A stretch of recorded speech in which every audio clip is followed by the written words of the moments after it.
जय श्री राम। श्री रामचरितमानस अर्थात श्री रामायण की रचना स्वयं शिव जी ने की है, जो तीनों प्रकार के दोषों, दुखों और दरिद्रता का नाश करने वाला सिद्ध हुआ है। श्री महादेव जी ने इसे रचकर अपने मन में रखा था और सुअवसर पाकर मां पार्वती से कहा। इसी से शिव जी ने इसे अपने मन में देखकर इसका सुंदर रामचरितमानस नाम रखा। तुलसीदास जी ने उसी सुख देने वाली सुंदर और पवित्र राम कथा को लिखा। हे सज्जनों, आदर पूर्वक मन लगाकर इसे सुने अथवा पढ़े।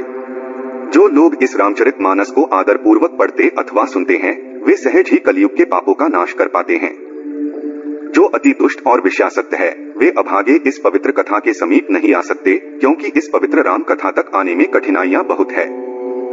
श्री राम जी की कृपा के बिना इस राम कथा तक नहीं आया जाता। इसलिए हमने पूर्ण HD क्वालिटी में इस वीडियो को बनाया है, जिससे ये आसानी से सभी को समझ आ सके।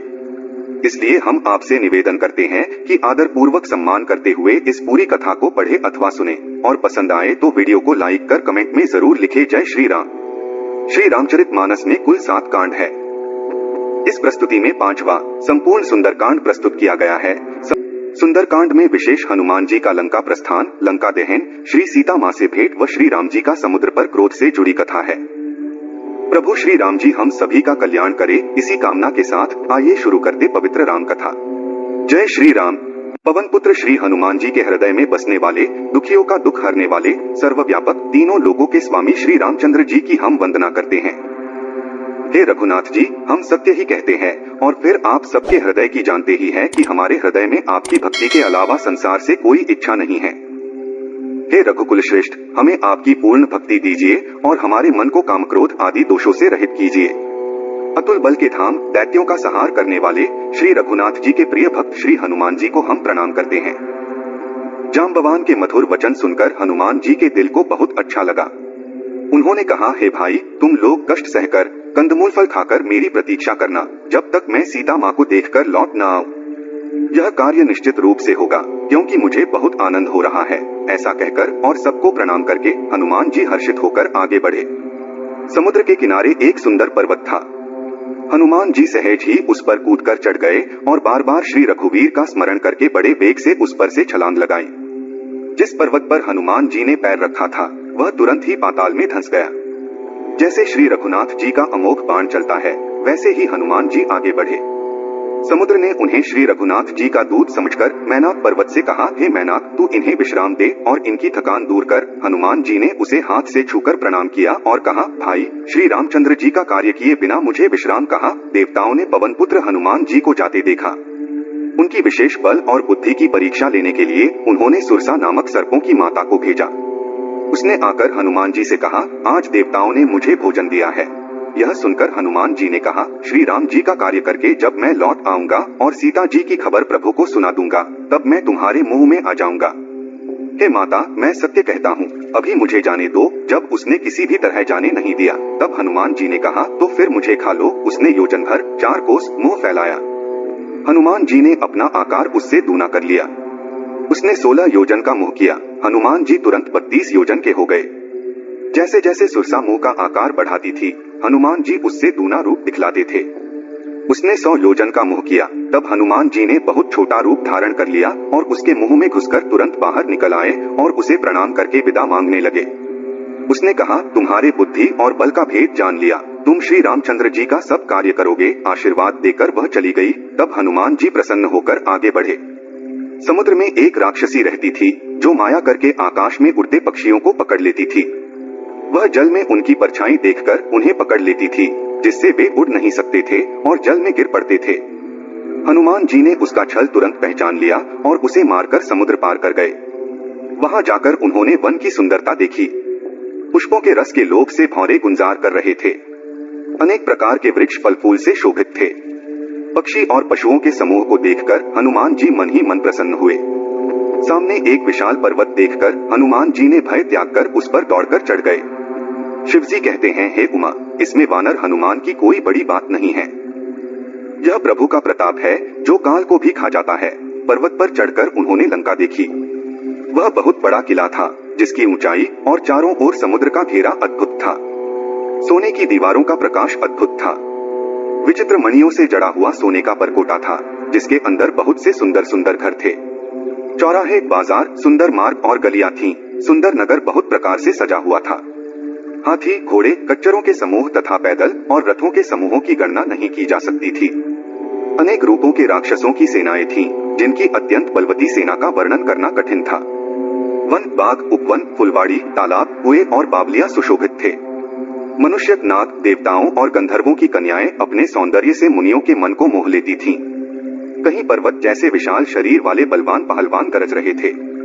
वे अनेकों अखाड़ों में लड़ते और एक दूसरे को ललकारते थे। भयंकर शरीर वाले करोड़ों योद्धा नगर की चारों दिशाओं में पहरा दे रहे थे। कहीं दुष्ट राक्षस भैंसों, मनुष्यों, गायों, गधों और बकरों को खा रहे थे। तुलसीदास ने इनकी कथा इसीलिए संक्षेप में कही है कि ये श्री रामचंद्र जी के बाण रूपी तीर्थ में शरीर त्याग कर परमति पाएंगे। नगर के अधिकतर रखवालों को देखकर हनुमान जी ने सोचा कि बहुत छोटा रूप धारण कर रात में नगर में प्रवेश करूं। हनुमान जी मच्छर के समान छोटा रूप धारण कर भगवान श्री रामचंद्र जी का स्मरण करके लंका की ओर चले। लंका के द्वार पर लंकिनी नाम की एक राक्षसी रहती थी। उसने कहा, मेरा निरादर करके कहा जा रहा है। हे मूर्ख, तूने मेरा भेद नहीं जाना।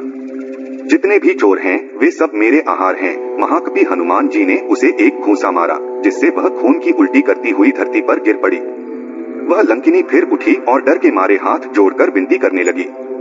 उसने कहा, रावण को जब ब्रह्मा जी ने वर दिया था तब चलते समय उन्होंने मुझे राक्षसों के विनाश की यह पहचान बताई थी कि जब तू बंदर के मारने से व्याकुल हो जाए तब तू राक्षसों का सहार हुआ मानना।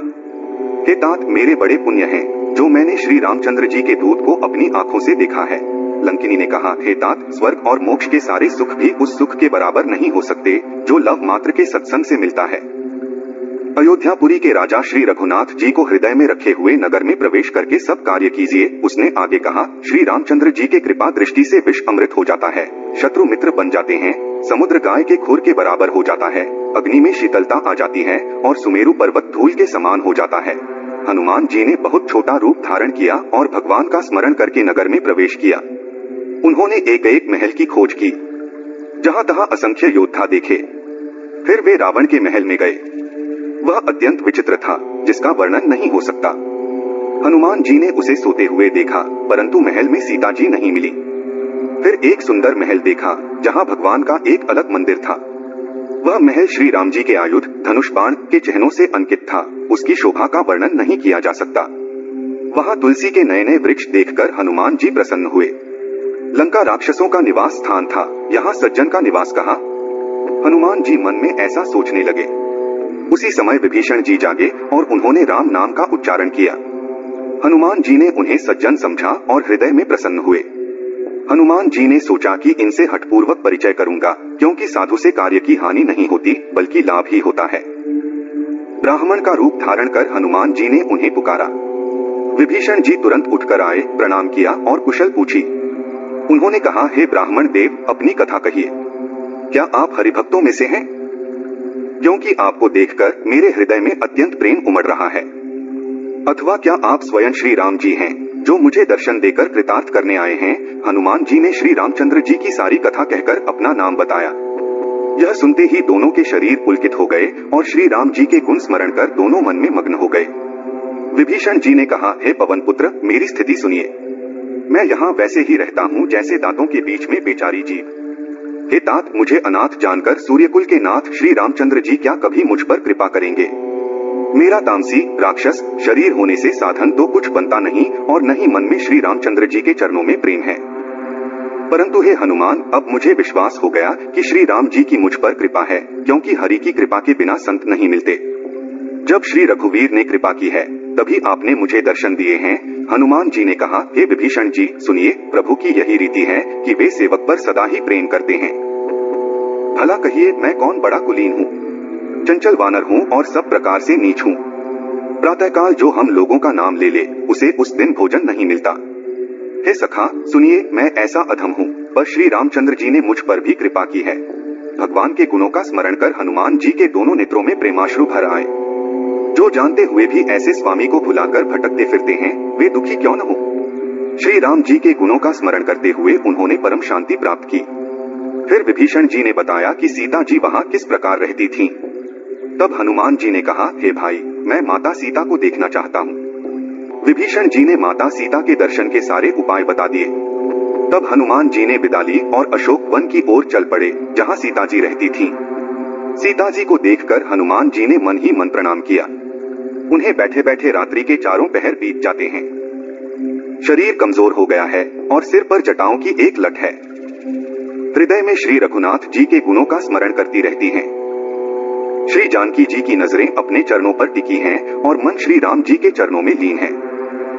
जानकी जी को दुखी देखकर पवन पुत्र हनुमान जी बहुत दुखी हुए। हनुमान जी पेड़ों की पत्तियों में छिप गए और सोचने लगे कि हे भाई, क्या करूं? उसी समय बहुत सी स्त्रियों के साथ सज-धज कर रावण वहां आया। उसने सीता जी को बहुत प्रकार से समझाया, साम, दान, भय और भेद दिखलाया। रावण ने कहा, हे सुमुखी सुनो, मैं मंदोदरी और अन्य रानियों को तुम्हारी दासी बना दूंगा, यह मेरा प्रण है। तुम एक बार मेरी ओर देखो तो सही। अपने प्रिय कोसलाधीश श्री रामचंद्र जी का स्मरण करके जानकी जी तिनके की आड़ करके कहने लगी, हे दशमुख सुन, जुगनू के प्रकाश से कमल खिल सकता है। जानकी जी ने फिर कहा, तुम अपने लिए भी ऐसा ही समझ लो। रे दुष्ट, तुझे श्री रघुवीर के बाण का पता नहीं है। रे पापी, तू मुझे अकेले में हर लाया है। रे अधम, तुझे शर्म नहीं आती। अपने को जुगनू के समान और रामचंद्र जी को सूर्य के समान सुनकर और सीता जी के कठोर वचनों को सुनकर रावण तलवार निकालकर बड़े गुस्से में आकर बोला, सीता, तूने मेरा अपमान किया है। मैं तेरा सिर इस तलवार से काट डालूंगा। नहीं तो जल्दी मेरी बात मान ले। हे सुमुखी, नहीं तो जीवन से हाथ धोना पड़ेगा। सीता जी ने कहा, हे दशग्रीव, प्रभु की भुजा जो श्याम कमल की माला के समान सुंदर और हाथी की सूंड के समान पुष्ट और विशाल है, या तो वह भुजा ही मेरे गले में पड़ेगी या तेरी भयानक तलवार। रे शठ, सुन, यही मेरा सच्चा प्रण है। सीता जी कहती हैं, हे चंद्रहास, तलवार, श्री रघुनाथ जी के विरह की अग्नि से उत्पन्न मेरी बड़ी भारी जलन को तू दूर कर। हे तलवार, तेरी धार ठंडी और तेज है, तू मेरे दुख को दूर कर। सीता जी के ये वचन सुनते ही वह मारने दौड़ा। तब मैं दानव की पुत्री मंदोदरी ने नीति समझाकर उसे रोका। तब रावण ने सब दासियों को बुलाकर कहा कि जाकर सीता को बहुत प्रकार से डराओ। अगर महीने भर में यह नहीं मानी तो मैं इसे तलवार से मार डालूंगा। यह कहकर रावण अपने महल चला गया। वहां राक्षसियों के समूह विभिन्न रूप धारण कर सीता जी को डराने लगे। उनमें एक त्रिजटा नाम की राक्षसी थी। उसकी श्री रामचंद्र जी के चरणों में भक्ति थी और वह ज्ञान में निपुण थी। उसने सबको बुलाकर अपना स्वप्न सुनाया और कहा, सीता जी की सेवा करके अपना भला कर लो। स्वप्न में मैंने देखा कि एक बंदर ने लंका जला दी। राक्षसों की सारी सेना मारी गई। रावण नंगा है और गधे पर सवार है। उसके सिर मुंडे हुए हैं, 20 भुजाएं कटी हुई हैं। इस प्रकार से वह दक्षिण यमपुरी की दिशा में जा रहा है और मानो लंका विभीषण को मिल गई है। नगर में श्री रामचंद्र जी की दुहाई हो रही है। तब प्रभु ने सीता जी को बुलाया। मैं विश्वास के साथ कहती हूँ कि यह स्वप्न कुछ ही दिनों में सच होगा। उसके वचन सुनकर वे सभी राक्षसियां डर गईं और जानकी जी के चरणों पर गिर पड़ी। तब वे सब जहां तहां चली गईं। सीता जी मन ही मन सोचने लगीं कि 1 महीना बीत जाने पर दुष्ट राक्षस रावण मुझे मार डालेगा। सीता जी हाथ जोड़कर त्रिष्टा से बोली, हे माता, तू मेरी विपत्ति की साथी है। जल्दी कोई ऐसा उपाय कर जिससे मैं शरीर छोड़ सकूं। विरह असहनीय हो चला है, अब यह सहा नहीं जाता। लकड़ियां लाकर चिता बनाकर सजा दे। हे माता, फिर उसमें आग लगा दे। हे सयानी, तू मेरी प्रीति को सत्य कर दे। रावण की कांटे जैसी दुख देने वाली बातें कौन सुने। सीता जी के वचन सुनकर त्रिजटा ने उनके चरण पकड़कर उन्हें समझाया और प्रभु का प्रताप, बल और सुयश बताया। उसने कहा, हे सुकुमारी, सुनो, रात्रि के समय आग नहीं मिलेगी। ऐसा कहकर वह अपने घर चली गई। सीता जी मन ही मन कहने लगी, क्या करूं? विधाता ही विपरीत हो गया। न आग मिलेगी न पीड़ा मिटेगी। आकाश में अंगारे दिख रहे हैं पर जमीन पर एक भी तारा नहीं आता। चंद्रमा अग्निमय है किंतु वह भी मानो मुझे अभागिनी जानकर आग नहीं बरसाता। हे अशोक वृक्ष, मेरी विनती सुन।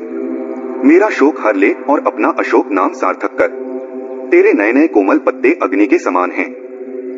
अग्नि दे, विरह रोग का अंत कर। सीता जी को विरह से अत्यंत व्याकुल देखकर वह क्षण हनुमान जी को कल्प के समान बीता। तब हनुमान जी ने मन ही मन विचार किया और सीता जी के सामने अंगूठी डाल दी, मानो अशोक वृक्ष ने अंगारा दे दिया हो। सीता जी ने खुशी से उठकर उस अंगूठी को हाथ में ले लिया। जब उन्होंने राम नाम से अंकित अत्यंत सुंदर अंगूठी देखी तो वे चकित होकर उसे देखने लगी।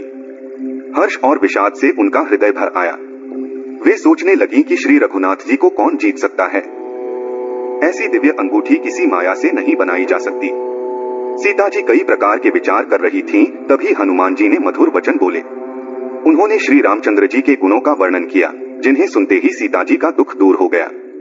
वे कान और मन लगाकर उन्हें सुनने लगी।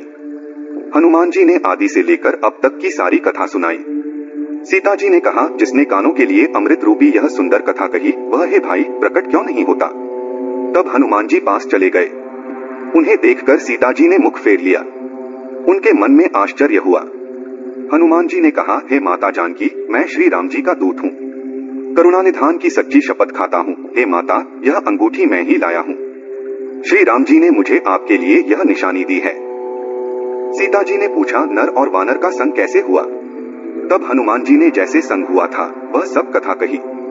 हनुमान जी के प्रेमयुक्त वचन सुनकर सीता जी का विश्वास हो गया कि यह श्री रघुनाथ जी का सच्चा सेवक है। भगवान का सेवक जानकर अत्यंत प्रीति हो गई। नेत्रों में प्रेमाश्रु भर आए और शरीर पुलकित हो गया। सीता जी ने कहा, हे तात हनुमान, विरह सागर में डूबती हुई मुझको तुम जहाज बने। मैं बलिहारी जाती हूँ, अब छोटे भाई लक्ष्मण जी सहित श्री रामचंद्र जी का कुशल मंगल कहो। श्री रघुनाथ जी तो कोमल हृदय और कृपालु हैं। फिर हे हनुमान, उन्होंने किस कारण यह निष्ठुरता धारण की है। सेवक को सुख देना उनकी स्वाभाविक बात है। वे श्री रघुनाथ जी क्या कभी मेरी भी याद करते हैं। हे तात, क्या कभी उनके कोमल सावले अंगों को देखकर मेरे नेत्र शीतल होंगे। मुंह से वचन नहीं निकलता, नेत्रों में विरह के आंसू भर आए। बड़े दुख से वे बोली, हाँ नाथ, आपने मुझे बिल्कुल ही भुला दिया। सीता जी को विरह से अत्यंत व्याकुल देखकर हनुमान जी ने कोमल और विनीत वचन बोले, हे माता, सुंदर कृपा के धाम प्रभु भाई लक्ष्मण जी के साथ कुशल हैं, परंतु आपके दुख से दुखी हैं। हे माता, मन में ग्लानि न मानिए। श्री रामचंद्र जी के हृदय में आपसे दूना प्रेम है। हे माता, अब धीरज धरकर श्री रघुनाथ जी का संदेश सुनिए। ऐसा कहकर हनुमान जी प्रेम से गदगद हो गए। उनके नेत्रों में प्रेमाश्रु भर आए। हनुमान जी बोले, श्री रामचंद्र जी ने कहा है कि हे सीते, तुम्हारे वियोग में मेरे लिए सभी पदार्थ प्रतिकूल हो गए हैं। वृक्षों के नए नए कोमल पत्ते मानो अग्नि के समान, रात्रि काल रात्रि के समान, चंद्रमा सूर्य के समान और कमलों के वन भालों के वन के समान हो गए हैं। मेघ मानो खौलता हुआ तेल बरसाते हैं। जो हित करने वाले थे वे ही अब पीड़ा देने लगे हैं। त्रिविध वायु सांप के श्वास के समान हो गई है। मन का दुख कह डालने से भी कुछ घट जाता है, पर कहूं किससे, यह दुख कोई जानता नहीं। हे प्रिय, मेरे और तेरे प्रेम का तत्व एक मेरा मन ही जानता है और वह मन सदा तेरे ही पास रहता है। बस मेरे प्रेम का सार इतने में ही समझ ले। प्रभु का संदेश सुनते ही जानकी जी प्रेम में मग्न हो गई। उन्हें शरीर की सुध न रही। हनुमान जी ने कहा, हे माता, हृदय में धैर्य धारण करो और सेवकों को सुख देने वाले श्री राम जी का स्मरण करो। श्री रघुनाथ जी की प्रभुता को हृदय में लाओ और मेरे वचन सुनकर कायरता छोड़ दो। राक्षसों के समूह पतंगों के समान और श्री रघुनाथ जी के बाण अग्नि के समान हैं। हे माता, हृदय में धैर्य धारण करो और राक्षसों को जला हुआ समझो। श्री रामचंद्र जी ने यदि खबर पाई होती तो वे विलंब न करते। हे जानकी जी, रामबाण रूपी सूर्य के उदय होने पर राक्षसों की सेना रूपी अंधकार कहाँ रह सकता है। हे माता, मैं आपको अभी यहाँ से लिवा जाऊं, पर श्री रामचंद्र जी की शपथ है, मुझे उनकी आज्ञा नहीं है। आठ हे माता, कुछ दिन और धीरज धरो। श्री रामचंद्र जी वानरों सहित यहाँ आएंगे और राक्षसों को मारकर आपको ले जाएंगे। नारद आदि ऋषि मुनि तीनों लोकों में उनका यश गाएंगे। सीता जी ने कहा, हे पुत्र, सब वानर तुम्हारे ही समान छोटे छोटे होंगे, राक्षस तो बड़े बलवान योद्धा हैं। आठ मेरे हृदय में बड़ा संदेह होता है कि तुम जैसे बंदर राक्षसों को कैसे जीतेंगे। यह सुनकर हनुमान जी ने अपना शरीर प्रकट किया। सोने के पर्वत के आकार का विशाल शरीर था, जो युद्ध में शत्रुओं के हृदय में भय उत्पन्न करने वाला अत्यंत बलवान और वीर था। तब उसे देखकर सीता जी के मन में विश्वास हुआ।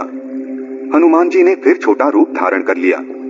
हे माता, सुनो, वानरों में बहुत बल बुद्धि नहीं होती, परंतु प्रभु के प्रताप से बहुत छोटा सर्प भी गरुड़ को खा सकता है।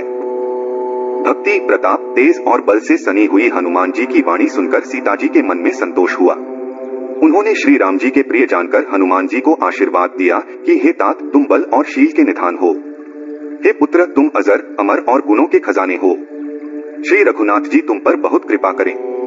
प्रभु कृपा करें। ऐसा सुनते ही हनुमान जी पूर्ण प्रेम में मग्न हो गए। हनुमान जी ने बार बार सीता जी के चरणों में सिर नवाया और फिर हाथ जोड़कर कहा, हे माता, अब मैं कृतार्थ हो गया। आपका आशीर्वाद अमोघ है, यह बात प्रसिद्ध है। हे माता सुनो, सुंदर फल वाले वृक्षों को देखकर मुझे बड़ी भूख लग आई है। सीता जी ने कहा, हे बेटा सुनो, बड़े योद्धा राक्षस इस वन की रखवाली करते हैं।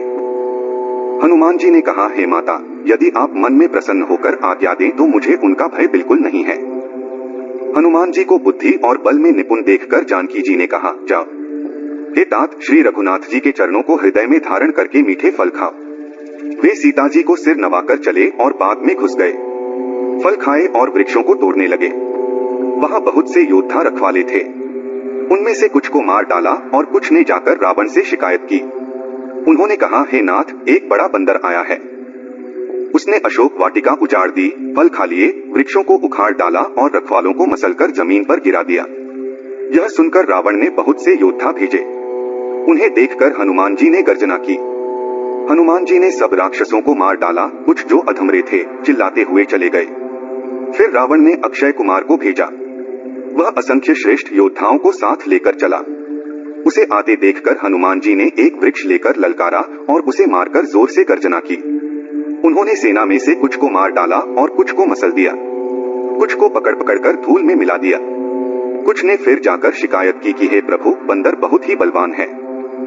पुत्र का वध सुनकर रावण क्रोधित हो उठा और उसने बलवान मेघनाद को भेजा। उसने कहा कि हे पुत्र, मारना नहीं, उसे बांध लाना।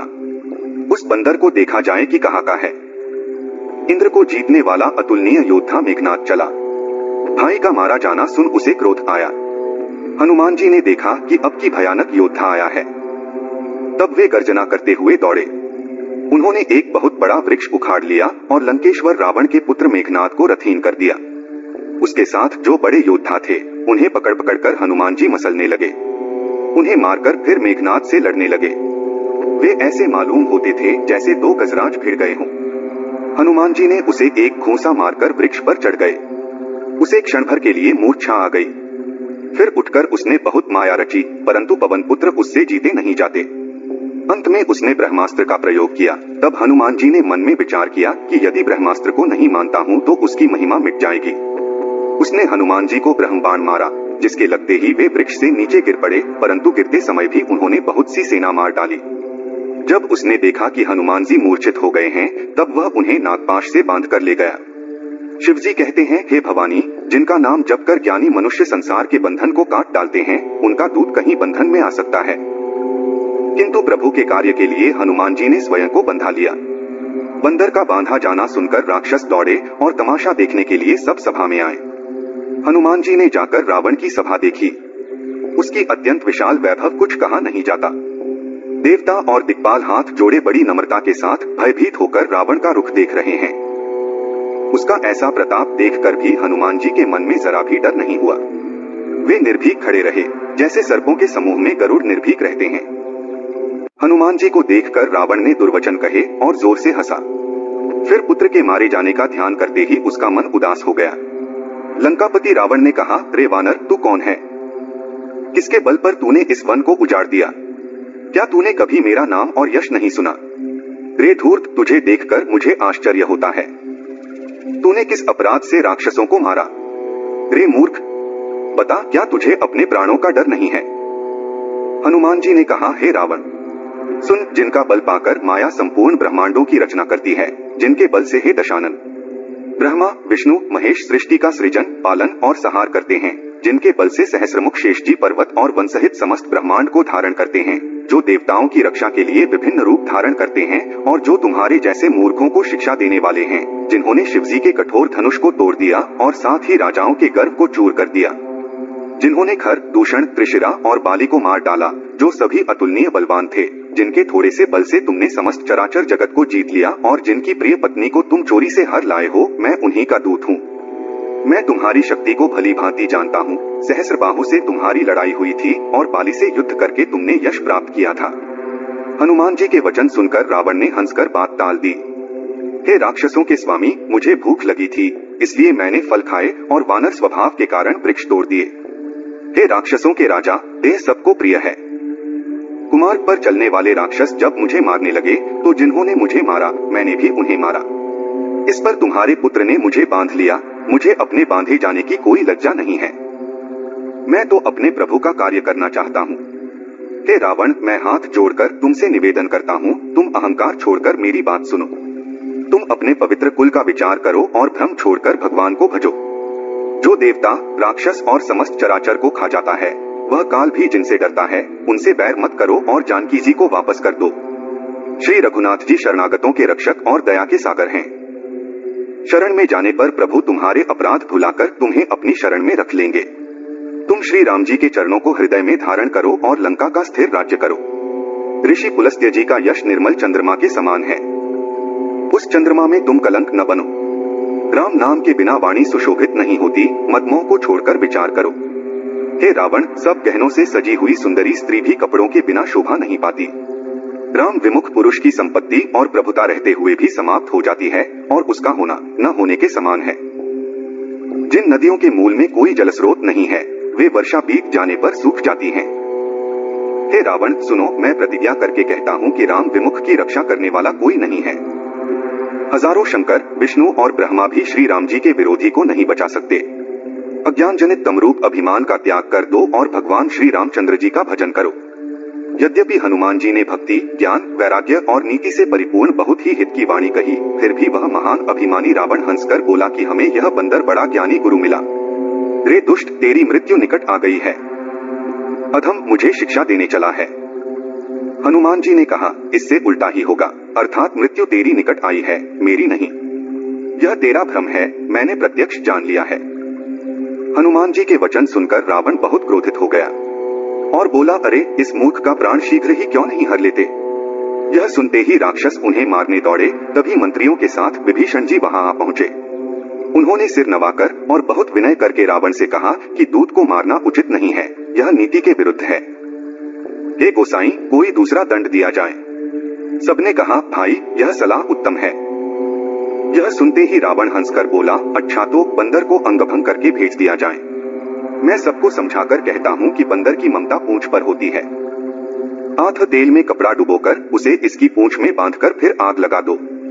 जब बिना पूंछ का यह बंदर अपने स्वामी के पास जाएगा, तब यह मूर्ख अपने मालिक को साथ ले आएगा।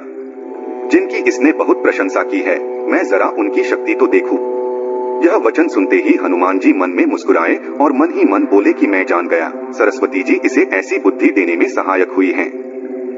रावण के वचन सुनकर मूर्ख राक्षस उसी पूंछ में आग लगाने की तैयारी करने लगे।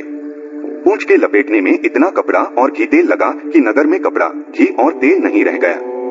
हनुमान जी ने ऐसा खेल किया कि पूंछ लंबी हो गई। नगरवासी लोग तमाशा देखने आए। वे हनुमान जी को पैर से ठोकर मारते हैं और उनकी हंसी करते हैं।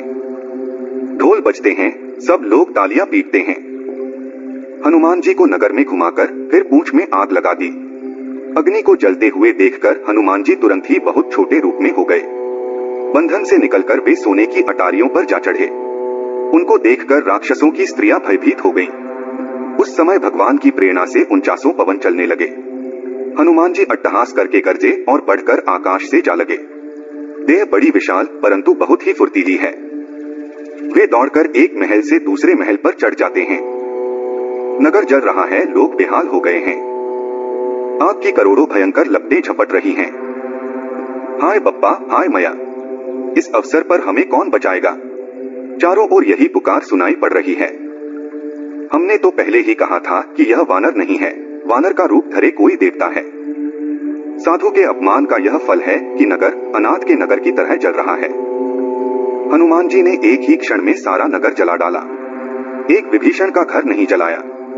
शिव जी कहते हैं, हे पार्वती, जिन्होंने अग्नि को बनाया, हनुमान जी उन्हीं के दूत हैं। इसी कारण वे अग्नि से नहीं जले।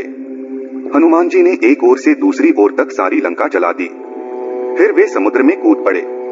पूंछ बुझाकर थकावट दूर करके और फिर छोटा सा रूप धारण कर हनुमान जी श्री जानकी जी के सामने हाथ जोड़कर जा खड़े हुए। हनुमान जी ने कहा, हे माता, मुझे कोई चिन्ह पहचान दीजिए जैसे श्री रघुनाथ जी ने मुझे दिया था। तब सीता जी ने चूड़ामणि उतार कर दी। हनुमान जी ने उसको हर्षपूर्वक ले लिया। जानकी जी ने कहा, हे तात, मेरा प्रणाम निवेदन करना और इस प्रकार कहना, हे प्रभु, यद्यपि आपको किसी प्रकार की कामना नहीं है, तथापि दुखियों पर दया करना आपका स्वभाव है और मैं दुखी हूँ। आथ उस स्वभाव को याद करके, हे नाथ, मेरे भारी संकट को दूर कीजिए। हे तात, इंद्रपुत्र जयंत की घटना सुनाना और प्रभु को उनके बाण का प्रताप स्मरण कराना। यदि महीने भर में नाथ न आए तो फिर मुझे जीती न पाएंगे। हे हनुमान, कहो मैं किस प्रकार प्राण रखूं। हे तात, तुम भी अब जाने को कह रहे हो। तुमको देखकर छाती ठंडी हुई थी। फिर मुझे वही दिन और वही रात। हनुमान जी ने जानकी जी को समझाकर बहुत प्रकार से धीरज दिया और उनके चरणों में सिर नवाकर श्री राम जी के पास गमन किया। चलते समय हनुमान जी ने महाध्वनि से जोर की गर्जना की, जिसे सुनकर राक्षसों की स्त्रियों के गर्भ गिरने लगे। समुद्र पार कर वे इस ओर आए और वानरों को हर्षध्वनि सुनाई। हनुमान जी को देखकर सब आनंदित हो गए और वानरों ने इसे अपना नया जन्म समझा। हनुमान जी का मुख प्रसन्न और शरीर में तेज चमक रहा है, जिससे सबने समझ लिया कि वे श्री रामचंद्र जी का कार्य सफलतापूर्वक पूरा कर आए हैं। सबने हनुमान जी का स्वागत किया और बहुत सुखी हुए, जैसे तड़पती मछली को पानी मिल गया हो। सभी हर्षित होकर श्री रघुनाथ जी के पास चल पड़े। फिर वे सभी मधुवन में पहुंचे और अंगद की सलाह से मधुर फल खाने लगे। जब रखवाले उन्हें रोकने लगे तो वानरों ने उन्हें पीटकर भगा दिया। रखवालों ने जाकर खबर दी कि युवराज अंगद वन उजाड़ रहे हैं। यह सुनकर सुग्रीव खुश हो गए कि वानर प्रभु का कार्य कर आए हैं। अगर सीता जी की खबर नहीं मिलती तो क्या वे मधुवन के फल खा सकते थे। इस प्रकार सुग्रीव सोच ही रहे थे कि वानर समाज सहित आ गए।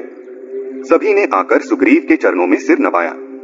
कपिराज सुग्रीव सभी से बड़े प्रेम से मिले। उन्होंने कुशल पूछी तो वानरों ने उत्तर दिया, आपके चरणों के दर्शन से सब कुशल हैं। श्री राम जी की कृपा से कार्य सफल रहा। हे नाथ, हनुमान ने सब कार्य किया और सभी वानरों की जान बचाई। यह सुनकर सुग्रीव जी हनुमान जी से फिर मिले और सभी वानरों समेत श्री रघुनाथ जी के पास चले गए। श्री राम जी ने जब वानरों को कार्य सफल करके आते देखा तो उनके मन में विशेष हर्ष हुआ।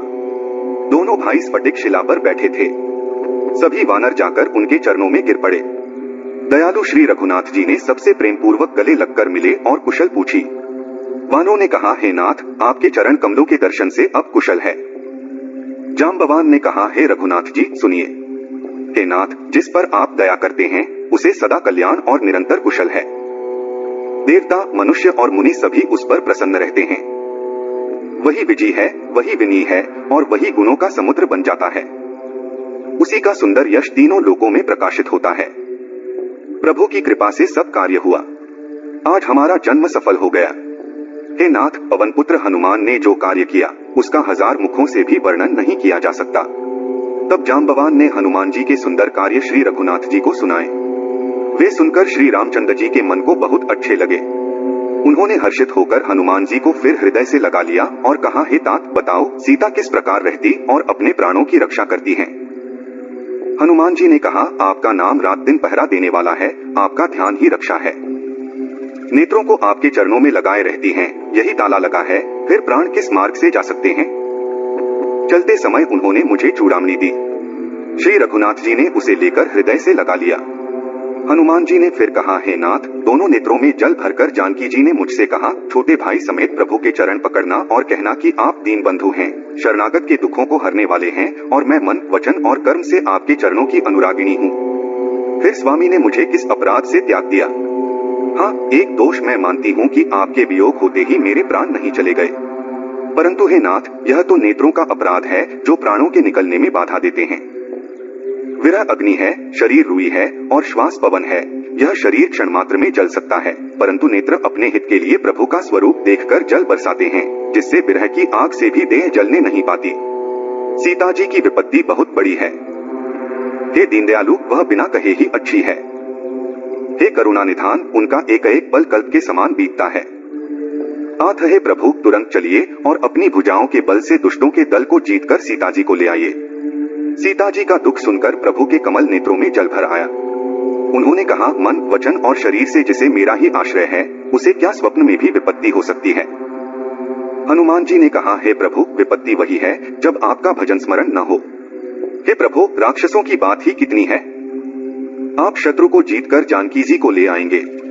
भगवान कहने लगे, हे हनुमान सुन, तेरे समान मेरा उपकारी कोई भी शरीरधारी नहीं है। मैं तेरा प्रत्युपकार नहीं कर सकता, मेरा मन भी तेरे सामने नहीं हो सकता। हे पुत्र सुन, मैंने मन में विचार करके देख लिया कि मैं तुझसे उऋण नहीं हो सकता। देवताओं के रक्षक प्रभु बार बार हनुमान जी को देख रहे हैं। नेत्रों में प्रेमाश्रुओं का जल भरा है और शरीर पुलकित है। प्रभु के वचन सुनकर और उनके मुख तथा अंगों को देखकर हनुमान जी हर्षित हो गए और प्रेम में विकल होकर हे भगवान मेरी रक्षा करो कहते हुए श्री राम जी के चरणों में गिर पड़े।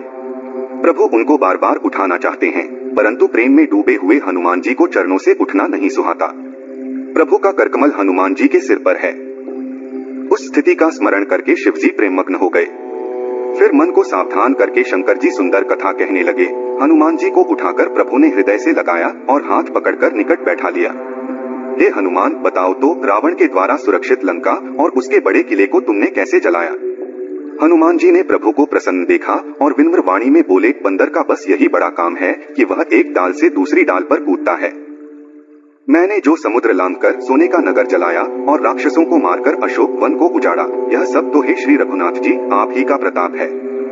हे नाथ, इसमें मेरी कोई बड़ाई नहीं है। हे प्रभु, जिस पर आप प्रसन्न हो उसके लिए कुछ भी कठिन नहीं है। आपके प्रभाव से रुई भी बड़वानल को जला सकती है। हे नाथ, मुझे अपनी निश्चल भक्ति दीजिए। हनुमान जी की सरल वाणी सुनकर हे भवानी। तब प्रभु श्री रामचंद्र जी ने एवं स्तु कहा, हे उमा, जिसने श्री राम जी का स्वभाव जान लिया उसे भजन छोड़कर दूसरी बात ही नहीं सुहाती। यह स्वामी सेवक का संवाद जिसके हृदय में आ गया वही श्री रघुनाथ जी के चरणों की भक्ति पा गया। प्रभु के वचन सुनकर वानरगण कहने लगे, कृपालु आनंद कंद श्री राम जी की जय हो जय हो। तब श्री रघुनाथ जी ने कपिराज सुग्रीव को बुलाया और कहा, चलने की तैयारी करो। अब विलंब क्यों? वानरों को तुरंत आज्ञा दो। वानरराज सुग्रीव ने शीघ्र ही वानरों को बुलाया। सेनापतियों के समूह आ गए। वानर भालुओं के झुंड विभिन्न रंगों के और अतुलनीय बल वाले हैं। वे प्रभु के चरणों में सिर नवाते हैं। महान बलवान रीछ और वानर गरज रहे हैं। श्री राम जी ने वानरों की पूरी सेना देखी। तब कमल नेत्रों से कृपापूर्वक उनकी ओर देखा। राम कृपा का बल पाकर श्रेष्ठ वानर मानो पंख वाले पर्वत हो गए। तब श्री राम जी ने हर्षित होकर प्रस्थान किया। अनेक सुंदर और शुभ शकुन हुए। जिनकी कीर्ति सब मंगलों से पूर्ण है, उनके प्रस्थान के समय शकुन होना स्वाभाविक है। प्रभु का प्रस्थान जानकी जी ने भी जान लिया। उनके बाएं अंग फड़क कर मानो कह रहे थे कि श्री राम जी आ रहे हैं। जानकी जी को जो जो शकुन हो रहे थे वही भी रावण के लिए अपशकुन हुए। सेना चली उसका वर्णन कौन कर सकता है। असंख्य वानर और भालू गर्जना कर रहे हैं। नख ही जिनके शस्त्र हैं, वे इच्छानुसार चलने वाले रीछ वानर पर्वतों और वृक्षों को धारण किए कोई आकाश मार्ग से और कोई पृथ्वी पर चले जा रहे हैं। वे सिंह के समान गर्जना कर रहे हैं। उनके चलने और गर्जने से दिशाओं के हाथी विचलित होकर चिंघाड़ रहे हैं। दिशाओं के हाथी चिंघाड़ने लगे, पृथ्वी डोलने लगी, पर्वत कांपने लगे और समुद्र खलबला उठे। गंधर्व, देवता, मुनि, नाग, किन्नर सबके सब मन में हर्षित हुए कि अब हमारे दुख टल गए। अनेकों करोड़ भयानक वानर योद्धा कटकटा रहे हैं और करोड़ों ही दौड़ रहे हैं। प्रबल प्रताप कौशलनाथ श्री रामचंद्र जी की जय हो ऐसा पुकारते हुए वे उनके गुण समूहों को गा रहे हैं। परम श्रेष्ठ एवं महान सर्पराज शेष जी भी सेना का बोझ नहीं सह सकते। वे बार बार घबरा जाते हैं और पुनः पुनः कच्छप की कठोर पीठ को दांतों से पकड़ते हैं। ऐसा करते वे कैसे शोभा दे रहे हैं, मानो श्री रामचंद्र जी की सुंदर प्रस्थान यात्रा को परम सुहावनी जानकर उसकी अचल पवित्र कथा को सर्पराज शेष जी कच्छप की पीठ पर लिख रहे हों। इस प्रकार कृपानिधान श्री राम जी समुद्र तट पर जा उतरे। अनेकों रीछवानर वीर जहां तहां फल खाने लगे। वहां लंका में जब से हनुमान जी ने लंका को जलाया तब से राक्षस डरे हुए रहने लगे। अपने अपने घरों में सब सोचने लगे कि अब राक्षसों की रक्षा का कोई उपाय नहीं है। जिसके दूत का बल इतना अधिक है उसके स्वन्य नगर में आने पर क्या होगा। दूतों से नगरवासियों के वचन सुनकर मंदोदरी बहुत व्याकुल हो गई। वह एकांत में हाथ जोड़कर रावण के चरणों में गिरी और विनम्रता से बोली, हे प्रिय, श्री हरि से विरोध छोड़ दीजिए। मेरे कहने को हितकर समझकर हृदय में धारण कीजिए। जिनके दूत की करतूत से राक्षसों की स्त्रियों के गर्भ गिर जाते हैं, हे प्रिय स्वामी, यदि भलाई चाहते हैं तो अपने मंत्री को बुलाकर उसके साथ सीता को भेज दीजिए। सीता आपके कुल रूपी कमलों के वन को दुख देने वाली जाड़े की रात्रि के समान है। हे नाथ, सुनिए, सीता को लौटाए बिना शंभु और ब्रह्मा भी आपका भला नहीं कर सकते। श्री राम जी के बाण सर्पों के समूह के समान हैं और राक्षसों के समूह मेंढक के समान। जब तक वे इन्हें निगल नहीं लेते तब तक कोई उपाय कीजिए। मूर्ख और अहंकारी रावण ने यह सुनकर हंसते हुए कहा, स्त्रियों का स्वभाव सचमुच बहुत डरपोक होता है। मंगल में भी भय करती हो। तुम्हारा हृदय बहुत ही कमजोर है। यदि वानरों की सेना आएगी तो बेचारे राक्षस उसे खाकर अपना जीवन यापन करेंगे। लोकपाल भी जिसके डर से कांपते हैं, उसकी स्त्री डरती हो, यह हास्यप्रद है। रावण ने ऐसा कहकर हंसते हुए उसे गले से लगा लिया और अधिक स्नेह दिखाकर सभा में चला गया। मंदोदरी हृदय में चिंता करने लगी कि पति पर विधाता प्रतिकूल हो गए हैं। जो ही वह सभा में जाकर बैठा, उसने सुना कि शत्रु की सारी सेना समुद्र के उस पार आ गई है। उसने मंत्रियों से पूछा कि अब क्या करना चाहिए। तब वे सब हंसकर बोले कि चुप रहिए, आपने देवताओं और राक्षसों को जीता है, फिर मनुष्य और वानर किस गिनती में हैं? मंत्री, वैद्य और गुरु ये तीन यदि भय या लाभ की आशा से प्रिय बोलते हैं तो राज्य, शरीर और धर्म इन तीनों का शीघ्र नाश हो जाता है। रावण के लिए भी वही परिस्थिति बन रही है। मंत्री उसे मुंह पर स्तुति कर रहे हैं। इसी समय विभीषण जी आए। उन्होंने बड़े भाई के चरणों में सिर नवाया, फिर सिर नवाकर अपने आसन पर बैठे और आज्ञा पाकर बोले, हे कृपाल, जब आपने मुझसे राय पूछी है तो मैं आपके हित की बात कहता हूँ। जो मनुष्य अपना कल्याण, सुंदर यश, सुबुद्धि, शुभ गति और नाना प्रकार के सुख चाहता है, वह पराई स्त्री का त्याग कर देता है। चाहे वह 14 भुवनों का स्वामी हो, परंतु जीवों से वैर करके नहीं ठहर सकता। जो गुणों का समुद्र और चतुर हो, उसे भी लोभ नहीं करना चाहिए। हे नाथ, काम, क्रोध, मद और लोभ ये सब नरक के रास्ते हैं। इन्हें छोड़कर श्री रामचंद्र जी को भजिए, जिन्हें संत भजते हैं। हे तात, राम केवल मनुष्यों के राजा नहीं हैं। वे समस्त लोगों के स्वामी और काल के भी काल हैं। वे भगवान हैं, निरामय, अजन्मे, व्यापक, अजेय, अनादि और अनंत ब्रह्मा हैं। उन कृपा के समुद्र भगवान ने पृथ्वी, ब्राह्मण, गो और देवताओं का हित करने के लिए मनुष्य शरीर धारण किया है। हे भाई सुनिए, वे सेवकों को आनंद देने वाले, दुष्टों का नाश करने वाले और वेद धर्म की रक्षा करने वाले हैं। वैर त्याग कर उन्हें मस्तक नवाइए। वे श्री रघुनाथ जी शरणागत का दुख नाश करते हैं। हे नाथ, जानकी जी को श्री राम जी को दे दीजिए और बिना कारण स्नेह करने वाले श्री राम जी को भजिए। संपूर्ण जगत से द्रोह करने का पाप लगा हो, शरण जाने पर प्रभु उसका भी त्याग नहीं करते। जिनका नाम तीनों तापों का नाश करता है, वे ही भगवान मनुष्य रूप में प्रकट हुए हैं। हे रावण, हृदय में यह समझ लीजिए। हे दशशीष, मैं बार बार आपके चरणों में गिरता हूँ और विनती करता हूँ कि मान, मोह और मद को त्याग कर आप कौशलपति श्री राम जी का भजन कीजिए। मुनि पुलस्त्य जी ने अपने शिष्य के हाथ यह संदेश भेजा है। हे तात, मैंने यह सुंदर अवसर पाकर तुरंत ही आपसे कह दी। माल्यवान नाम का एक बुद्धिमान मंत्री था। उसने विभीषण के वचन सुनकर बहुत प्रसन्नता से कहा, हे तात, आपके छोटे भाई नीति विभूषण हैं। विभीषण जो कह रहे हैं उसे हृदय में धारण कीजिए। रावण ने कहा, ये दोनों मूर्ख शत्रु की महिमा बखान रहे हैं। यहाँ कोई है, इन्हें दूर करो। तब माल्यवान तो घर लौट गया और विभीषण हाथ जोड़कर फिर कहने लगे, हे नाथ, पुराण और वेद ऐसा कहते हैं कि सुबुद्धि और कुबुद्धि सबके हृदय में रहती है। जहाँ सुबुद्धि है वहाँ सुख रहता है और जहाँ कुबुद्धि है वहाँ विपत्ति रहती है। आपके हृदय में कुबुद्धियां बसी है, इसी से आप हित को अहित और शत्रु को मित्र मान रहे हैं। जो राक्षस कुल के लिए कालरात्रि के समान है, उन सीता पर आपकी बड़ी प्रीति है। हे तात, मैं चरण पकड़कर आपसे भीख मांगता हूँ कि आप मेरा आग्रह स्वीकार कीजिए। श्री राम जी को सीता जी दे दीजिए, जिससे आपका अहित न हो। विभीषण ने पंडितों, पुराणों और वेदों द्वारा अनुमोदित वाणी से नीति बखान कर कही, परंतु उसे सुनते ही रावण क्रोधित होकर उठा और बोला, रे दुष्ट, अब मृत्यु तेरे निकट आ गई है। अरे मूर्ख, तू मेरे ही अन्न से पल रहा है, पर शत्रु का पक्ष अच्छा लगता है। बता, जगत में ऐसा कौन है जिसे मैंने अपनी भुजाओं के बल से न जीता हो। मेरे नगर में रहकर तपस्वियों पर प्रेम करता है।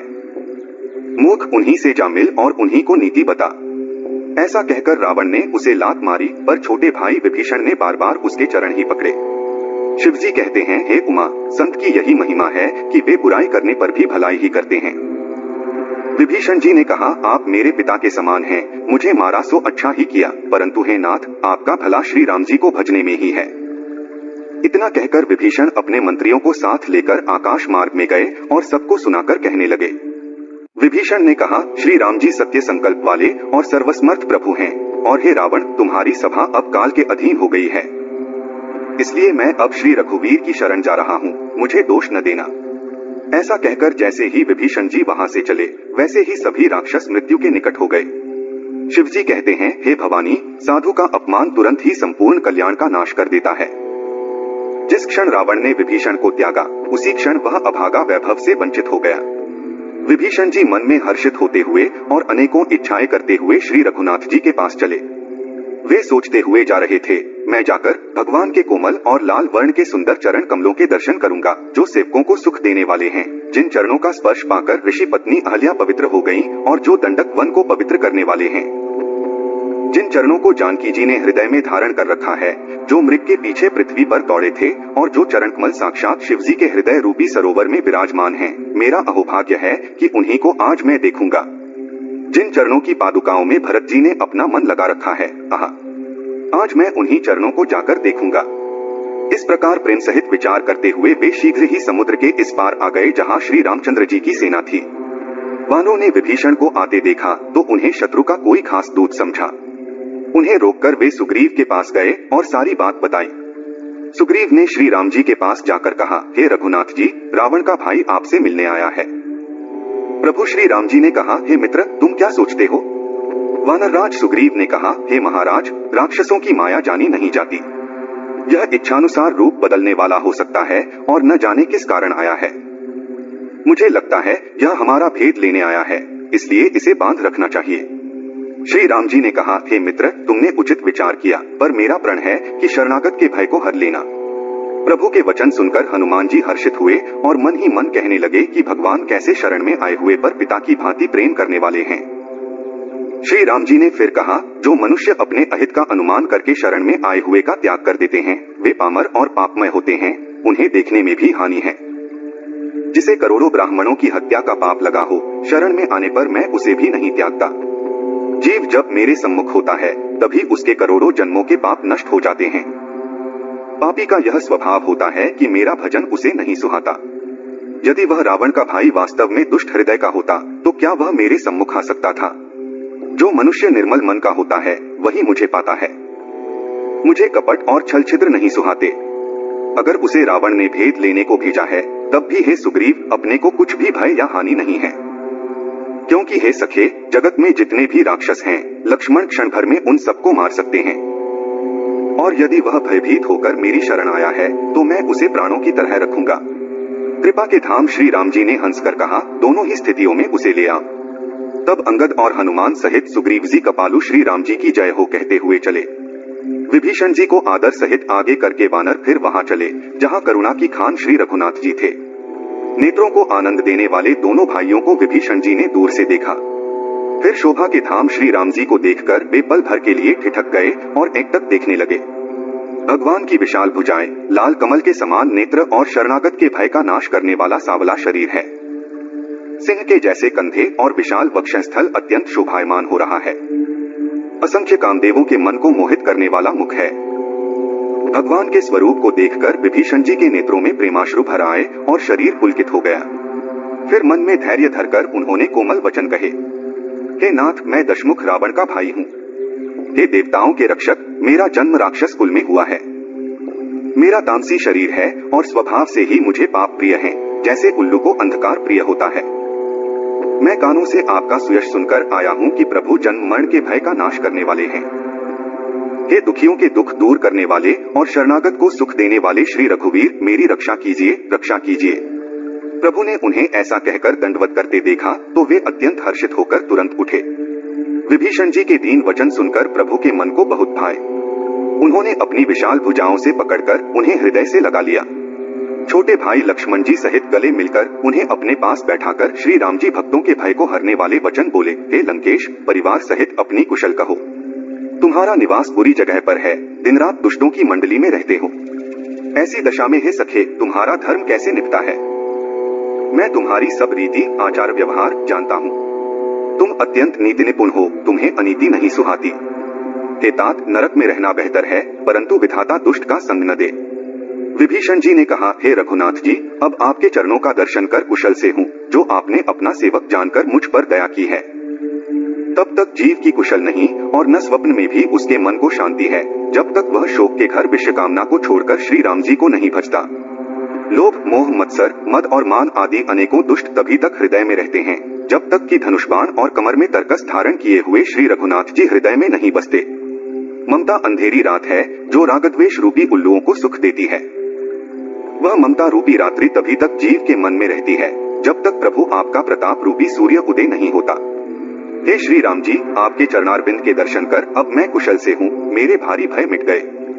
हे कृपालु, आप जिस पर अनुकूल होते हैं उसे आध्यात्मिक, आधिदैविक और आधिभौतिक ताप नहीं व्यापते। मैं अत्यंत नीच स्वभाव का राक्षस हूँ। मैंने कभी शुभ आचरण नहीं किया। जिनका रूप मुनियों के भी ध्यान में नहीं आता, उन प्रभु ने स्वयं हर्षित होकर मुझे हृदय से लगा लिया। हे कृपा और सुख के पुंज श्री राम जी, मेरा अत्यंत असीम सौभाग्य है जो मैंने ब्रह्मा और शिव जी के द्वारा सेवित युगल चरण कमलों को अपने नेत्रों से देखा। श्री राम जी ने कहा, हे सखा, सुनो, मैं तुम्हें अपना स्वभाव बताता हूँ, जिसे काकभूषुंडी, शिव जी और पार्वती जी भी जानते हैं। कोई मनुष्य संपूर्ण जगत का द्रोही हो, यदि वह भी भयभीत होकर मेरी शरण में आ जाए और मद, मोह तथा नाना प्रकार के छलकपट त्याग दे, तो मैं उसे बहुत शीघ्र साधु के समान कर देता हूँ। माता, पिता, भाई, पुत्र, स्त्री, शरीर, धन, घर, मित्र और परिवार, इन सब के ममत्व रूपी तागों को बटोरकर और उन सब की एक डोरी बनाकर उसके द्वारा जो अपने मन को मेरे चरणों में बांध देता है, सारे सांसारिक संबंधों का केंद्र मुझे बना लेता है, जो समदर्शी है, जिसे कुछ इच्छा नहीं है और जिसके मन में हर्ष, शोक और भय नहीं है। ऐसा सज्जन मेरे हृदय में वैसे ही बसता है जैसे लोभी के हृदय में धन बसा करता है। तुम सरीखे संत ही मुझे प्रिय हैं। मैं और किसी के आग्रह से देह धारण नहीं करता। जो साकार भगवान के उपासक हैं, दूसरे के हित में लगे रहते हैं, नीति और नियमों में दृढ़ हैं और जिन्हें ब्राह्मणों के चरणों में प्रेम है, वे मनुष्य मेरे प्राणों के समान हैं। हे लंकापति, सुनो, तुम्हारे अंदर उपर्युक्त सभी गुण हैं, इससे तुम मुझे अत्यंत प्रिय हो। श्री राम जी के वचन सुनकर सब वानरों के समूह कहने लगे, कृपा के समूह श्री राम जी की जय हो। प्रभु की वाणी सुनते हैं और उसे कानों के लिए अमृत मानकर विभीषण जी संतुष्ट नहीं होते हैं। वे बार बार श्री राम जी के चरण कमलों को पकड़ते हैं। अपार प्रेम है, हृदय में समाता नहीं है। विभीषण जी ने कहा, हे देव, हे चराचर जगत के स्वामी, हे शरणागत के रक्षक, हे सबके हृदय के भीतर की जानने वाले, सुनिए, मेरे हृदय में पहले कुछ वासना थी, वह प्रभु के चरणों की प्रीति रूपी नदी में बह गई। अब तो हे कृपालु, शिव जी के मन को सदैव प्रिय लगने वाली अपनी पवित्र भक्ति मुझे दीजिए। एवं तो ऐसा ही हो, कहकर रणधीर प्रभु श्री राम जी ने तुरंत ही समुद्र का जल मांगा और कहा, हे सखा, यद्यपि तुम्हारी इच्छा नहीं है, पर जगत में मेरा दर्शन अमोघ है, वह निष्फल नहीं जाता। ऐसा कहकर श्री राम जी ने उन्हें राजतिलक कर दिया। आकाश से पुष्पों की अपार वर्षा हुई। श्री राम जी ने रावण की क्रोध रूपी अग्नि में जलते हुए विभीषण को बचा लिया और उसे अखंड राज्य दिया। शिव जी ने जो संपत्ति रावण को 10 सिरों की बलि देने पर दी थी, वही संपत्ति श्री रघुनाथ जी ने विभीषण को बहुत सकुचाते हुए दी। ऐसे परम कृपालु प्रभु को छोड़कर जो मनुष्य दूसरे को भजते हैं, वे बिना सिंग पूंछ के पशु हैं। अपना सेवक जानकर विभीषण को श्री राम जी ने अपना लिया। प्रभु का स्वभाव वानर कुल के मन को बहुत भाया। फिर सब कुछ जानने वाले, सबके हृदय में बसने वाले, सर्वरूप, सब रूपों में प्रकट, सबसे रहित, उदासीन भक्तों पर कृपा करने के लिए मनुष्य बने हुए तथा राक्षसों के कुल का नाश करने वाले श्री राम जी नीति की रक्षा करने वाले वचन बोले। श्री राम जी बोले, हे वीर वानर राज सुग्रीव और लंकापति विभीषण, सुनिए, इस गहरे समुद्र को कैसे पार किया जाए। यह समुद्र विभिन्न प्रकार के मगरमच्छ, सांप और मछलियों से भरा हुआ है और इसे पार करना हर प्रकार से कठिन है। विभीषण जी ने कहा, हे रघुनाथ जी, सुनिए, यद्यपि आपका एक बाण ही करोड़ों समुद्रों को सोख सकता है, फिर भी नीति यह कहती है कि पहले जाकर समुद्र से प्रार्थना की जाए। हे प्रभु, समुद्र आपके कुल में पूर्वज हैं, वे विचार कर उपाय बतला देंगे। तब रीछ और वानरों की सारी सेना बिना ही परिश्रम के समुद्र के पार उतर जाएगी। श्री राम जी ने कहा, हे सखा, तुमने अच्छा उपाय बताया, यही किया जाए यदि दैव सहायक हो। यह सलाह लक्ष्मण जी को पसंद नहीं आई। श्री राम जी के वचन सुनकर वे बहुत दुखी हुए। लक्ष्मण जी ने कहा, हे नाथ, दैव का क्या भरोसा, मन में क्रोध लाइए और समुद्र को सुखा डालिए। यह दैव तो कायर के मन की तसल्ली है, आलसी लोग ही दैव दैव पुकारते हैं। यह सुनकर श्री रघुवीर हंसकर बोले, ऐसे ही करेंगे, धीरज रखो। ऐसा कहकर छोटे भाई को समझाकर प्रभु श्री रघुनाथ जी समुद्र के किनारे गए। उन्होंने पहले सिर नवाकर प्रणाम किया, फिर किनारे पर कुश बिछाकर बैठ गए। इधर ज्यों ही विभीषण जी प्रभु के पास आए थे, त्यों ही रावण ने उनके पीछे दूत भेजे थे। कपट से वानर का रूप धारण कर उन्होंने सब लीलाएं देखी। वे अपने हृदय में प्रभु के गुणों और शरणागत पर उनके स्नेह की सराहना करने लगे। फिर वे प्रकट रूप में भी अत्यंत प्रेम के साथ श्री राम जी के स्वभाव की प्रशंसा करने लगे। उन्हें कपट भूल गया। सब वानरों ने जाना कि ये शत्रु के दूत हैं और वे उन सबको बांधकर सुग्रीव के पास ले आए। सुग्रीव ने कहा, सब वानरों सुनो, राक्षसों के अंगभंग करके भेज दो। सुग्रीव के वचन सुनकर वानर दौड़े।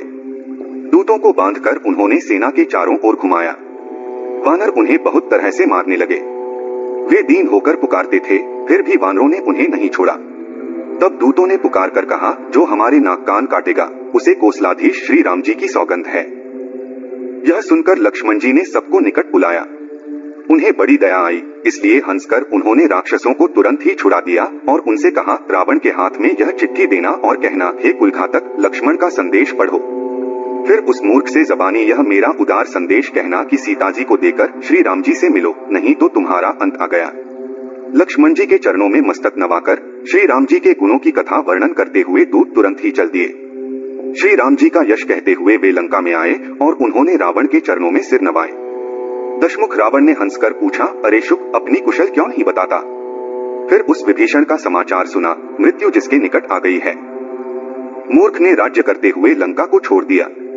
अभागा अब जौ का कीड़ा बनेगा। फिर भालू और वानरों की सेना का हाल बता, जो कठिन काल की प्रेरणा से यहाँ आई है और जिनके जीवन का रक्षक समुद्र बन गया है, अर्थात उनके और राक्षसों के बीच में यदि समुद्र न होता तो अब तक राक्षस उन्हें मारकर खा गए होते। फिर उन तपस्वियों की बात बता, जिनके हृदय में मेरा बड़ा डर है। उनसे तेरी भेंट हुई या वे कानों से मेरा यश सुनकर ही लौट गए। शत्रु सेना का तेज और बल क्यों नहीं बताता? तेरा चित्त बहुत ही भौचक्का सा हो रहा है। दूत ने कहा, हे नाथ, आपने जैसे कृपा करके पूछा है वैसे ही क्रोध छोड़कर मेरी बात पर विश्वास कीजिए। जब आपका छोटा भाई श्री राम जी से जाकर मिला, तब उनके पहुंचते ही श्री राम जी ने उसे राज तिलक कर दिया। हम रावण के दूत हैं। यह सुनकर वानरों ने हमें बांधकर बहुत कष्ट दिए, यहाँ तक कि वे हमारे नाक कान काटने लगे। श्री राम जी की शपथ दिलाने पर कहीं उन्होंने हमें छोड़ा। हे नाथ, आपने श्री राम जी की सेना पूछी, सो वह तो 100 करोड़ मुखों से भी वर्णन नहीं की जा सकती। अनेकों रंगों के भालू और वानरों की सेना है, जो भयानक मुख वाले, विशाल शरीर वाले और भयानक हैं। जिसने नगर को जलाया और आपके पुत्र अक्षय कुमार को मारा, उसका बल तो सब वानरों में थोड़ा है। असंख्य नामों वाले बड़े ही कठोर और भयंकर योद्धा हैं। उनमें असंख्य हाथियों का बल है और वे बड़े ही विशाल हैं। द्विविध, मयंद, नील, नल, अंगद, गद, वित्तास्य, दधिमुख, केसरी, निषठ, शठ और जांबवान ये सभी बल की राशि हैं। ये सब वानर बल में सुग्रीव के समान हैं और इनके जैसे एक दो नहीं करोड़ों हैं। उन बहुत से वानरों को किन ही कौन सकता है। श्री राम जी की कृपा से उनमें अतुलनीय बल है। वे तीनों लोगों को तृण के समान तुच्छ समझते हैं। हे दशग्रीव, मैंने सुना है कि 18 पद्म तो अकेले वानरों के सेनापति हैं। हे नाथ, उस सेना में ऐसा कोई वानर नहीं है जो आपको रण में न जीत सके। सबके सब अत्यंत क्रोध से हाथ मींचते हैं, पर श्री रघुनाथ जी उन्हें आज्ञा नहीं देते। हम मछलियों और सांपों सहित समुद्र को सोख लेंगे, नहीं तो बड़े बड़े पर्वतों से उसे भरकर बांट देंगे और रावण को मसलकर धूल में मिला देंगे। सब वानर ऐसे ही वचन कह रहे हैं। सब सहज ही निडर हैं, इस प्रकार गरजते और डपटते हैं मानो लंका को निगल ही जाना चाहते हैं। सब वानर भालू सहज ही शूरवीर हैं, फिर उनके सिर पर प्रभु सर्वेश्वर श्री राम जी हैं।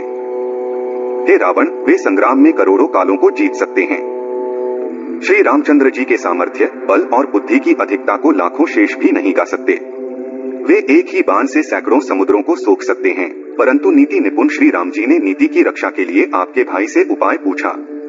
आपके भाई के वचन सुनकर श्री राम जी समुद्र से राह मांग रहे हैं। उनके मन में कृपा भी है, इसलिए वे उसे सोखते नहीं। दूत के ये वचन सुनते ही रावण खूब हंसा और बोला, जब ऐसी बुद्धि है तभी तो वानरों को सहायक बनाया है। स्वाभाविक ही डरपोक विभीषण के वचन को प्रमाण करके उन्होंने समुद्र से मचलना ठाना है। अरे मूर्ख, झूठी बड़ाई क्या करता है? बस मैंने शत्रु राम के बल और बुद्धि की थाह पाली। ऐसे वचन सुनकर दूत को गुस्सा आया। समय समझकर पत्रिका निकाली और कहा, श्री राम जी के छोटे भाई लक्ष्मण ने यह पत्रिका दी है। हे नाथ, इसे पढ़वाकर मन ठंडा कीजिए। रावण ने हंसकर उसे बाएं हाथ से लिया और मंत्री को बुलवाकर वह मूर्ख उसे पढ़ने लगा। पत्रिका में लिखा था, अरे मूर्ख, केवल बातों से ही मन को रिझाकर अपने कुल को नष्ट भ्रष्ट न कर। श्री राम जी से विरोध करके तू विष्णु, ब्रह्मा और महेश की शरण जाने पर भी नहीं बचेगा। या तो अभिमान छोड़कर अपने छोटे भाई विभीषण की तरह प्रभु के चरण कमलों का दास बन जा, अथवा रे दुष्ट, श्री राम जी के बाण रूपी अग्नि में परिवार सहित जल जा। दोनों में से जो अच्छा लगे सो कर। पत्रिका सुनते ही रावण मन में भयभीत हो गया। परंतु मुख से मुस्कुराता हुआ वह सबको सुनाकर कहने लगा, जैसे कोई पृथ्वी पर पड़ा हुआ हाथ से आकाश को पकड़ने की चेष्टा करता हो, वैसे ही यह छोटा तपस्वी लक्ष्मण डींग हाँकता है। शुभदूत ने कहा, हे नाथ, अभिमानी स्वभाव को छोड़कर इस पत्र में लिखी सभी बातों को सत्य समझिए। क्रोध छोड़कर मेरा वचन सुनिए। हे नाथ, श्री राम जी से वैर त्याग दीजिए। यद्यपि श्री रघुवीर समस्त लोगों के स्वामी हैं, पर उनका स्वभाव अत्यंत ही कोमल है। मिलते ही प्रभु आप पर कृपा करेंगे और आपका एक भी अपराध वे हृदय में नहीं रखेंगे। जानकी जी श्री रघुनाथ जी को दे दीजिए। हे प्रभु, इतना कहना मेरा कीजिए। जब उसने जानकी जी को देने के लिए कहा, तब दुष्ट रावण ने उसे लात मारी। वह भी विभीषण की तरह चरणों में सिर नवाकर वहीं चला जहाँ कृपा सागर श्री रघुनाथ जी थे। प्रणाम करके उसने अपनी कथा सुनाई और श्री राम जी की कृपा से अपनी गति पाई। शिव जी कहते हैं, हे भवानी, वह ज्ञानी मुनि था, अगस्त्य ऋषि के शाप से राक्षस हो गया था। बार बार श्री राम जी के चरणों की वंदना करके वह मुनि अपने आश्रम को चला गया। इधर 3 दिन बीत गए, लेकिन समुद्र ने श्री राम जी की प्रार्थना नहीं मानी। तब श्री राम जी ने क्रोध में कहा, बिना भय के प्रेम नहीं होता। लक्ष्मण, धनुष बाण लाओ, मैं अग्निबाण से इस समुद्र को सुखा दूंगा। मूर्ख से विनती, कपटी से प्रेम, कंजूस से उदारता की बात, ममता में फंसे व्यक्ति से ज्ञान की चर्चा, अत्यंत लोभी से वैराग्य की बात, क्रोधी से शांति की बात और कामी से भगवान की कथा का वही फल होता है जो बंजर जमीन में बीज बोने से होता है, यानी व्यर्थ। ऐसा कहकर श्री राम जी ने धनुष चढ़ाया। यह विचार लक्ष्मण जी को अच्छा लगा। प्रभु ने भयंकर अग्निबाण चलाया, जिससे समुद्र में आग की लपटें उठी। मगरमच्छ, सांप और मछलियां व्याकुल हो उठी। जब समुद्र ने अपने जीवों को जलते देखा, तब वह अभिमान छोड़कर सोने के थाल में रत्न लेकर ब्राह्मण के रूप में आया। चाहे कोई लाख उपाय करे, लेकिन केला काटने पर ही फल देता है। नीच व्यक्ति विनय से नहीं मानता, वह डांटने पर ही सुधरता है। समुद्र ने भयभीत होकर प्रभु के चरण पकड़ लिए और कहा, हे नाथ, मेरे सभी दोष माफ करें। आकाश, वायु, अग्नि, जल और पृथ्वी, इनकी प्रवृत्ति स्वभाव से ही जड़ है। आपकी प्रेरणा से माया ने इन्हें सृष्टि के लिए बनाया है, ऐसा सभी ग्रंथों में कहा गया है। जिसे जैसी आज्ञा मिलती है, वह उसी प्रकार से रहने में सुखी होता है। प्रभु ने मुझे शिक्षा दी, लेकिन मर्यादा भी आपकी ही बनाई हुई है। ढोल, गवार, शूद्र, पशु और स्त्री, ये सब शिक्षा के अधिकारी हैं। आपके प्रताप से मैं सूख जाऊंगा और सेना पार उतर जाएगी, इसमें मेरी बड़ाई नहीं है। लेकिन आपकी आज्ञा का उल्लंघन नहीं हो सकता, यह वेद कहते हैं। अब आपको जो अच्छा लगे मैं वही करूंगा। समुद्र के विनीत वचनों को सुनकर श्री राम जी ने मुस्कुराते हुए कहा, हे तात, जिस तरह वानरों की सेना पार उतर जाए, वह उपाय बताओ। समुद्र ने कहा, हे नाथ, नील और नल 2 वानर भाई हैं। उन्हें ऋषि से आशीर्वाद मिला था। उनके स्पर्श से भारी भारी पहाड़ भी आपके प्रताप से समुद्र पर तैर जाएंगे। मैं भी आपकी महिमा को ध्यान में रखते हुए अपनी क्षमता के अनुसार सहायता करूंगा। हे नाथ, इस प्रकार समुद्र पर पल बनाए ताकि तीनों लोकों में आपका यश गाया जाए। इस बाण से मेरे उत्तर तट पर रहने वाले पापी लोगों का वध कीजिए। श्री राम जी ने समुद्र की पीड़ा सुनकर तुरंत ही बाण से उन पापियों का वध कर दिया। श्री राम जी का बल और पौरुष देखकर समुद्र प्रसन्न हुआ और सुखी हो गया। उसने उन दुष्टों का सारा हाल प्रभु को बताया। फिर चरणों की वंदना करके समुद्र चला गया। समुद्र अपने घर चला गया। श्री राम जी को उसका मत अच्छा लगा। यह कथा कलयुग के पापों को हरने वाली है। इसे तुलसीदास ने अपनी बुद्धि के अनुसार गाया है। श्री राम जी के गुण समूह सुख के धाम, संदेह का नाश करने वाले और विषाद का दमन करने वाले हैं। अरे मूर्ख मन, तू संसार के सब आशा भरोसे त्याग कर इन्हें ही गा और सुन। श्री राम जी का गुणगान सभी सुंदर मंगलों का देने वाला है। जो इसे आदर सहित सुनेंगे, वे बिना किसी जहाज के ही भवसागर को पार कर जाएंगे। कलयुग के समस्त पापों का नाश करने वाले श्री रामचरितमानस का यह 5वां सोपान समाप्त हुआ। अगर वीडियो पसंद आया हो तो लाइक कर कमेंट में जरूर लिखें। जय श्री राम।